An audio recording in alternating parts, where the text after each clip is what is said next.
À l'Est Agglomération, c'est la fusion entre 4 communautés de communes et l'intégration de 5 autres communes. À la présidence de cette nouvelle communauté, Max Roustan, élu à 90% des voix.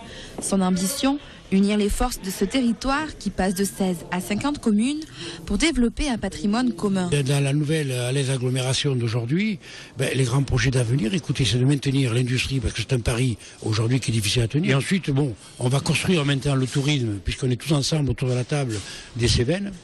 Quoique c'est un pari là aussi extraordinaire puisque nous avons la chance d'avoir un territoire, je vais dire, vierge. On part de rien pratiquement dans le tourisme.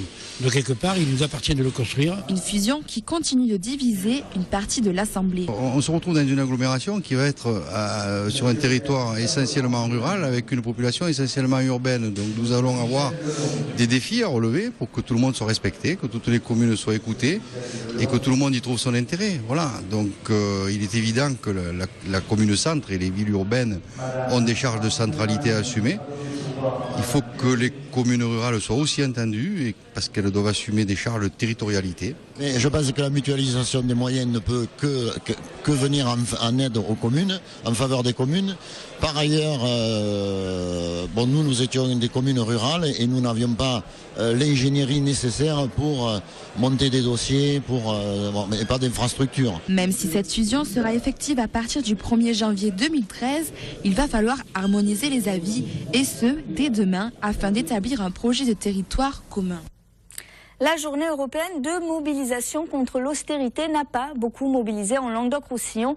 À l'appel de la Confédération européenne des syndicats, près de 150 personnes ont manifesté ce matin à Béziers, 500 à Nîmes cet après-midi pour protester notamment contre les mesures de lutte contre les déficits publics. Écoutez. Une des revendications de la Confédération européenne des syndicats, c'est une harmonisation vers le haut, c'est un contrat social en Europe, un salaire minimum européen, donc la volonté de tirer les droits des salariés vers le haut et bien entendu la question d'une meilleure répartition des richesses se pose aussi dans toute l'Europe.